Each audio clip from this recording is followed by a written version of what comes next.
আসসালামু আলাইকুম। আসুন জেনে নেই সুইডেনে আবেদন করার জন্য আপনার কি কি ডকুমেন্ট প্রয়োজন।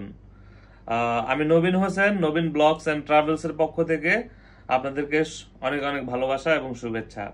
তো সুইডেনে আপনারা আবেদনের জন্য প্রথমত আপনাদের দরকার হবে আবেদনের ফর্ম, আপনার স্বাক্ষরকৃত বৈধ পাসপোর্ট, এক কপি পাসপোর্ট সাইজের ছবি এবং যাতায়াতের যে রিটার্ন এয়ার টিকেট, তারপরে ওখানকার যে অ্যাকোমোডেশন, আপনার হচ্ছে হোটেল বুকিং বা আপনি কোন আত্মীয়র বাসায় উঠবেন সেই আত্মীয়র একদম প্রুফ সহকারে ডকুমেন্ট লাগবে।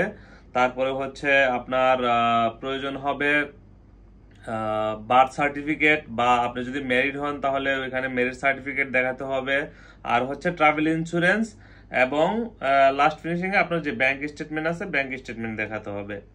ধন্যবাদ সবাইকে, ভালো থাকবেন, সুস্থ থাকবেন। আর এইসব ডকুমেন্ট যারা নিজেরা ম্যানেজ করতে পারবেন সম্পূর্ণ প্রুফ সহ, তারা সরাসরি সুইডেন এম্বাসি থেকে অ্যাপ্লাই করতে পারবেন। আর যারা এসব ডকুমেন্ট রেডি করতে না পারবেন তারা আমাদের সাথে যোগাযোগ করুন, আমরা আপনাদের সম্পূর্ণ ডকুমেন্ট রেডি করে দেব এবং আপনাদেরকে এম্বাসি ফেস করে দেব।